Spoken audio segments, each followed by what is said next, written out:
إذا قلت لكم البخاري ماذا تعرفون عن البخاري؟ دائما البخاري اسمه ما شاء الله على كل لسان، ولا لا؟ حتى العجائز في قعر بيوتهن إذا قيل لها هذا الحديث رواه البخاري قالت الحمد لله. لو سألتها وقلت من هو البخاري قالت ها والله ما أدري، ولا لا؟ أليس هذا عجب؟ فعلا البخاري نسمع، احنا ما نعرف الآن في زماننا إلا رز البخاري. رز البخاري نعرفه جيدا، لكن البخاري الراوية أمير المؤمنين في الحديث لو قلت لكم الآن ما اسم البخاري رحمه الله. البخاري رحمه الله صاحب الصحيح اسمه محمد بن إسماعيل بن إبراهيم بن المغيرة بن بردزبة الجعفي البخاري. محمد بن إسماعيل بن إبراهيم بن المغيرة بن بردزبة الجعفي البخاري، ولد سنة 156 وتوفي سنة 204 تقريبا رحمه الله. هذا الرجل عجيب، هذا الرجل منذ أن كان صغيرا ألف كتاب من أعظم كتب الجرح والتعديل في الرجال، اسمه التاريخ الكبير للبخاري، 8 مجلدات في تراجم رواة الأحاديث. ألفه وعمره 16 سنة، وعمره 16 سنة. كان طالب صغير جالس في حلقة شيخه أبو إسحاق بن راهوية، فقال ابن راهوية لو أنه ألف كتابا في الصحيح، كذا اقتراح، لو أنه ألف كتاب في الصحيح، يعني كتاب يجمع لنا الحديث الصحيح. ما كان في كتب متخصصة في الحديث الصحيح، كانت كتب تجمع السنة عموما. فابن راهوية قال في حلقة العلم مقترح لو أنه ألف كتابا في الصحيح. يقول البخاري وعمره يعني صغير 16 سنة وقع ذلك في نفسي، يعني راقت لي الفكرة والاقتراح. يقول فذهبت فنمت فرأيت في المنام أن بيدي مروحة أي مهفة أذب بها عن رسول الله صلى الله عليه وسلم، أني واقف على رأس رسول الله وبيدي مروحة أذب بها عن رسول الله، فاستعبرتها فقيل لي أنت تذب الكذب عن سنتي أو عن حديث النبي عليه الصلاة والسلام. يقول فزادني إصرارا، يعني أصبح في المنام وفي اليقظة المشروع في رأسه. وبدأ البخاري في جمع أحاديث الصحيح، وجمعه للأحاديث الصحيح يعني مش مشروع من أعظم المشاريع، وفيه من العجائب والأسرار الشيء العجيب. إبداع وإمتاع في حياة البخاري في جمعه لكتاب الصحيح الذي بين أيدينا الآن.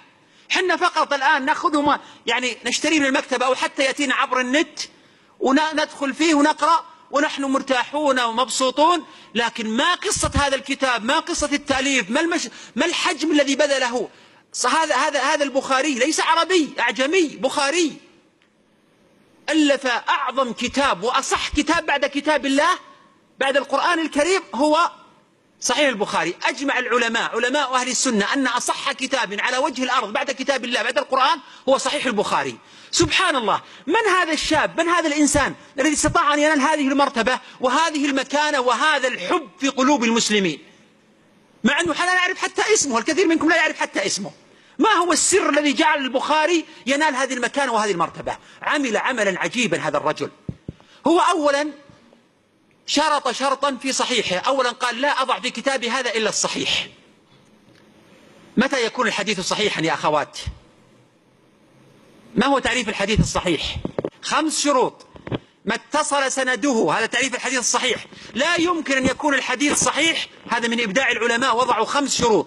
متى يكون الحديث صحيح حتى نتعبد الله فيه؟ يعني لاحظ أنت لما يأتيك حديث الآن وقد يكون مكذوب أو ضعيف تعبدين الله تعالى فيه، تقول حرام ضاع عمري وأنا جالس أتعبد في هذا الحديث المكذوب. ولذلك لما يأتي حديث صحيح نطمئن كثيرا ونتعبد الله ونحن مرتاحون. هذه أهمية بيان الصحيح الضعيف من الصحيح. ما اتصل سنده بنقل العدل التام الضبط من غير شذوذ ولا علة قادحة. هذه 5 شروط. طيب هذه 5 شروط. البخاري رحمه الله أخذ على نفسه أن لا يضع في صحيحه إلا حديث متوفر فيه ال5 شروط هذه، ثم شدد في شرطه، وهذا كلام ربما يعرفه المتخصصون لا أريد أن أدخل فيه وإن نازعه البعض. لكن العجيب أيضا أنه قال حتى وإن ثبتت الشروط ال5 الصحيحة لا يمكن أن أضع الحديث هذا في كتابي إلا بعد أن أصلي لله ركعتين أستخير الله، هل أضع الحديث في الصحيح أم لا؟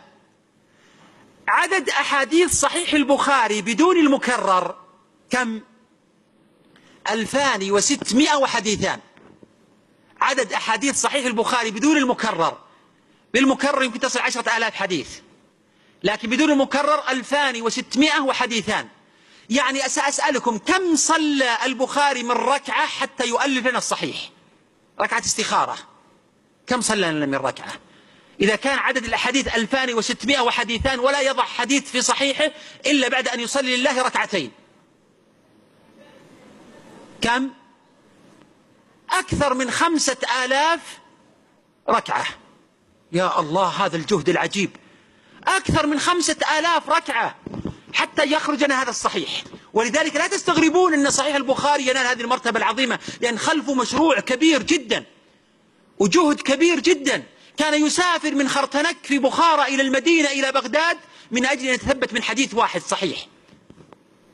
حتى قيل أنه لما وصل المدينة سأل عن فلان صاحب الحديث، قيل له أنه في أطراف المدينة. ذهب لأطراف المدينة ودخل على الرجل في مزرعته، ووجد أن الرجل يعني يضع يده هكذا يريد أن يعطي الدابة. فاقترب البخاري فلم يجد في يد الرجل شيئا. قال: ماذا أردت أن تعطي الدابة؟ قال: لا شيء، إنما أردت أن تقترب. قال: فخرج من عنده. قيل له: لما؟ قال: رجل يكذب على الدابة قد يكذب على رسول الله صلى الله عليه وسلم. فترك حديثه مع أنه جاء من بخارى حتى يريد يأخذ الحديث منه في المدينة. عجيب والله.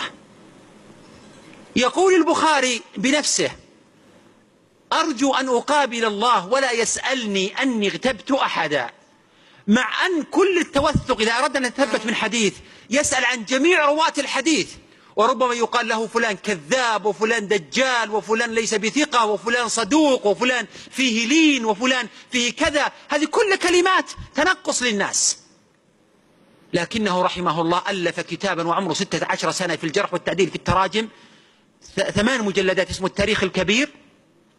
كان في قمة الأدب في جرحه للرجال، حتى كان إذا أراد أن يجرح الرجل يقول فقط كلمة: فيه نظر، فيه نظر.